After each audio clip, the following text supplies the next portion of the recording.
దేశాన్ని ప్రేమించడం, ఇస్లాంని పాటించడం ఒక్కటే నమ్మే కోట్లాది మంది ముస్లింస్ లో నేను ఒకటి.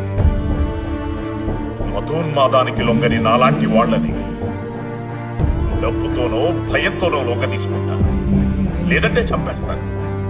ప్రతి ఒక్కడు దేనికో ఒకదానికి లొంగిపోవాలి. అందరూ మనుషులమే కదా.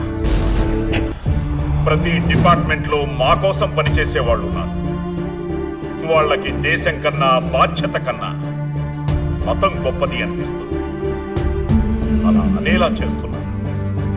బ్యూరోక్రాట్స్ తయారు చేసే ఐఏఎస్ సెంటర్స్ నుంచి స్కూల్లో పాఠాలు చెప్పే టీచర్స్ వరకు అమాయకుల్ని బ్రెయిన్ వాష్ చేసి పంపిస్తున్నారు. పంజాబ్ లో డీజీ, కేరళలో జడ్జు, ఢిల్లీ యూనివర్సిటీలో లెక్చరర్లు. ఇలా బయటపడ్డ వాళ్ళు కొందరు మాత్రమే.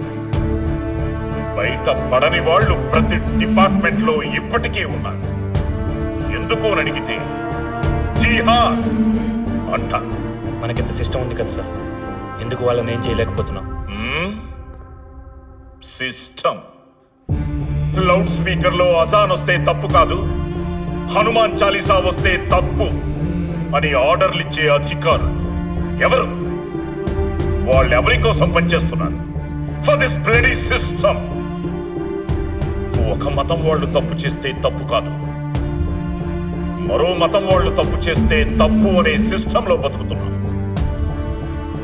అలాంటి సిస్టమ్ ని సాధించడంలో సక్సెస్ అయ్యాం.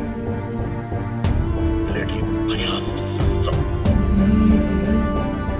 మహాకవి గురజాడ అప్పారావు చెప్పినట్టు, దేశం అంటే మట్టి కాదో, దేశం అంటే మనుషులు.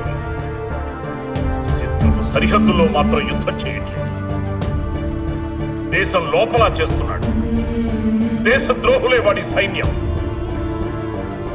యుద్ధం మొదలైంది, ఇక ఆగదు.